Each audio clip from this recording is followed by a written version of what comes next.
Hi, everybody. It's Ken Iverson again in Kent, Washington, USA. The About 13 minutes to noon Pacific Daylight Time on Saturday, September 4th, 2010. I'm recording in Kent, Washington.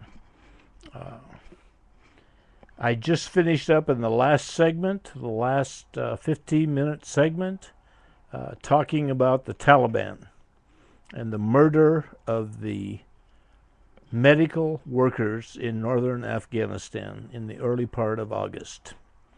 And I had said that I meant to say that at best that was unnecessary.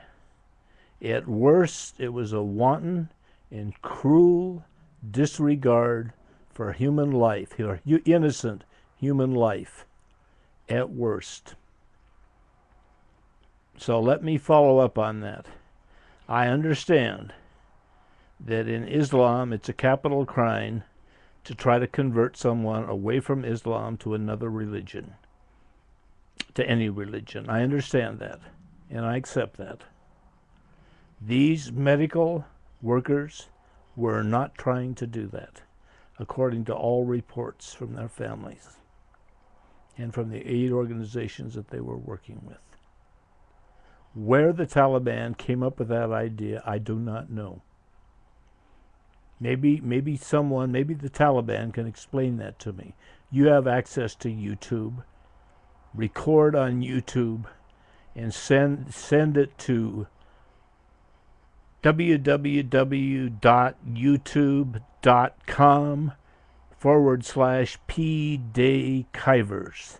Send it to me, to Ken Iverson. That's my address. That's my YouTube address. Send it to me, and I'll take a look at it. If you're interested, I want to understand if Mohammed Ishfaq Bat or Sheikh Khalid Yassini or any of the other people that I've mentioned can explain to me the problem I'm having with the Taliban right now. Please do. I'm listening. I'm all ears. I want to believe the best. I want to believe the best. I want to believe that the Taliban are good, honorable men. And I'm having difficulty with that right now. So please, if you're interested, contact me. You can call me at 253-859-7866. My Skype username is ken.iverson, Peace Day Guy.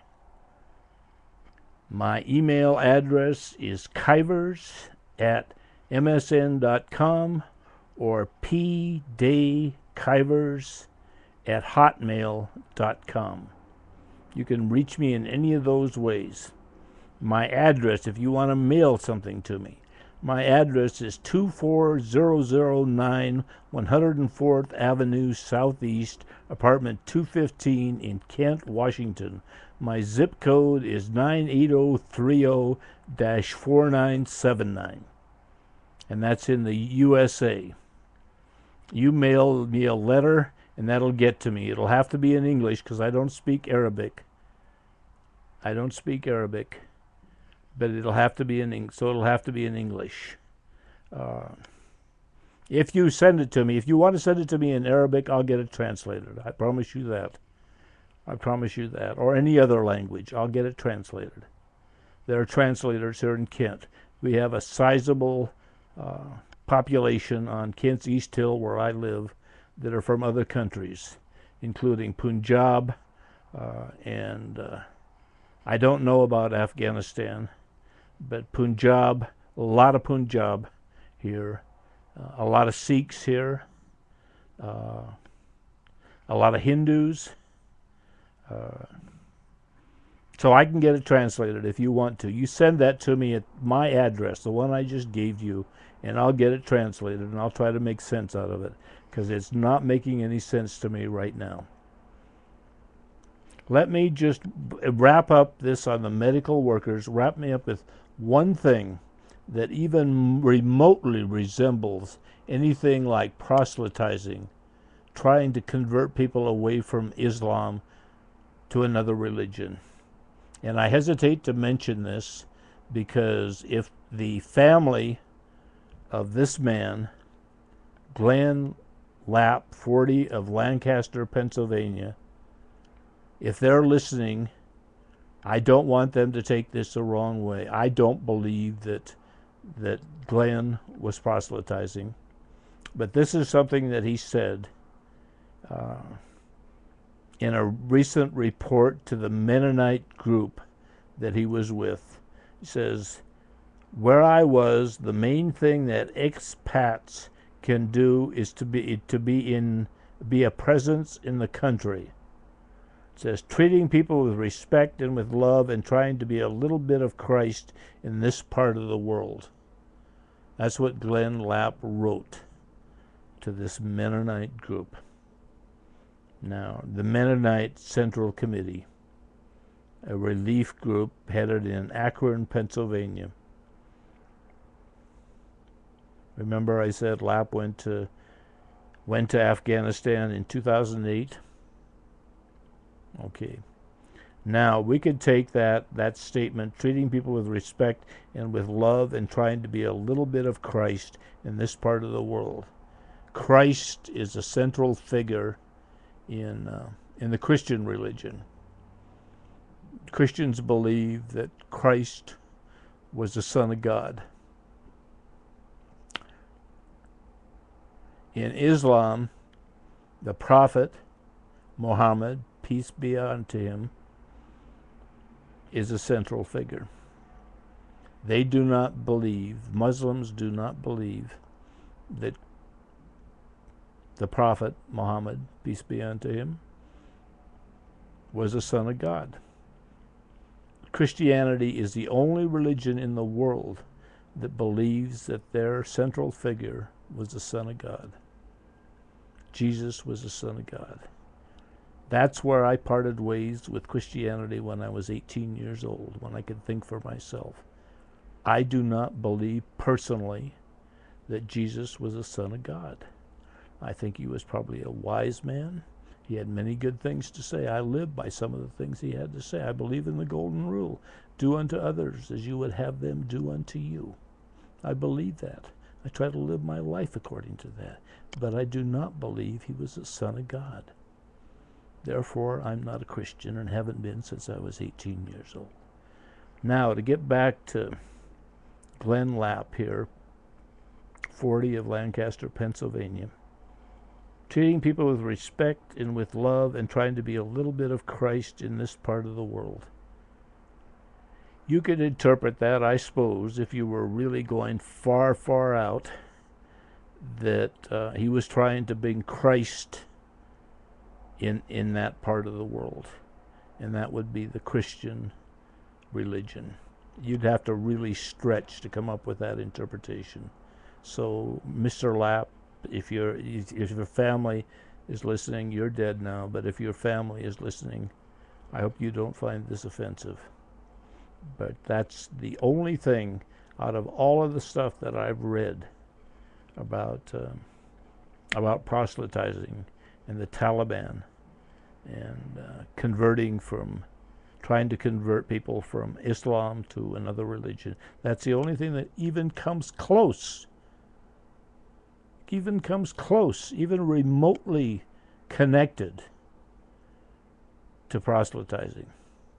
And I don't think that qualifies. So if Taliban, if that's what you're basing it on, then you have mighty thin evidence for what you did to those medical workers for proselytizing. I don't quibble with the fact that you think it's a capital crime to try to convert people from Islam. I won't quibble with that. But you really have to stretch to see that these medical workers were doing anything of the kind.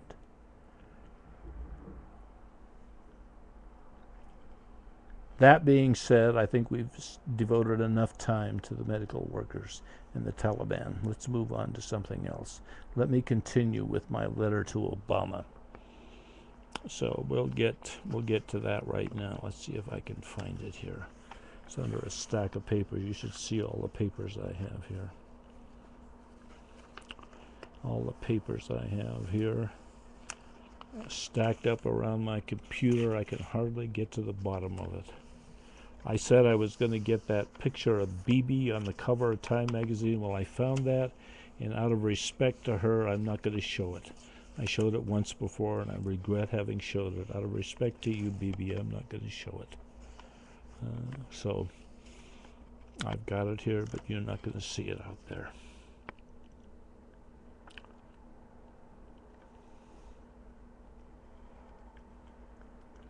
I think I left off talking about Yasin, Sheikh Khalid Yasin, or Yassini, spelled both ways.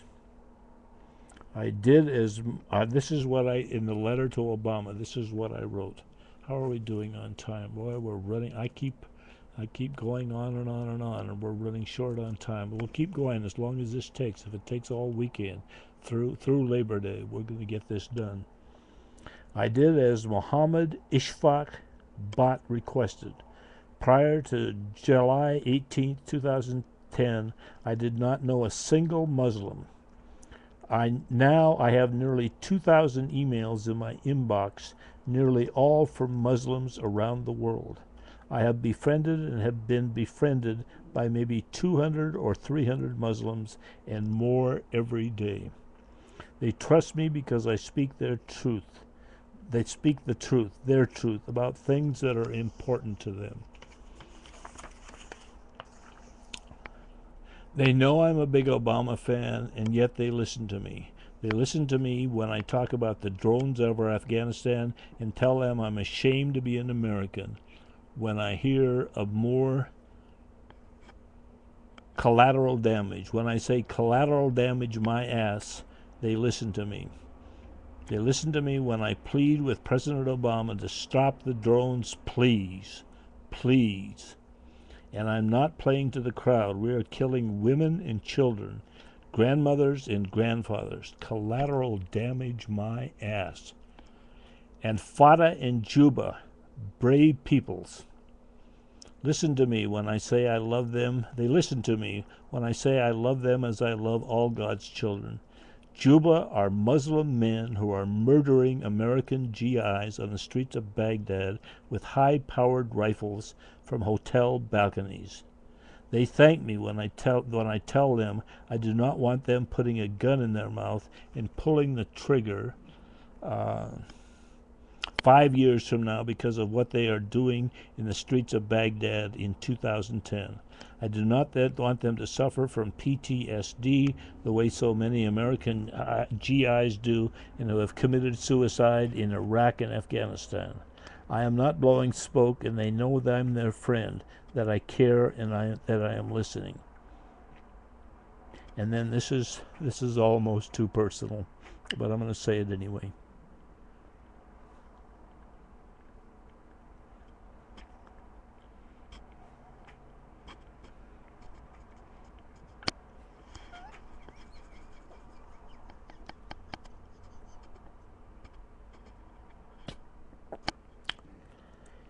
Give me a minute. I say to President Obama, just as an aside, maybe if someone had listened to me. I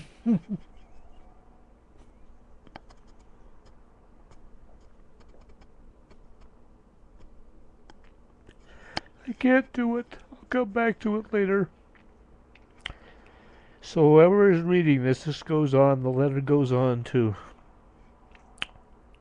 President Obama. I say, so whoever is reading this right now, remember it won't go directly to Obama. They select out 10 letters a day and give them to the president. He reads them and he replies with handwritten notes to all 10 letters.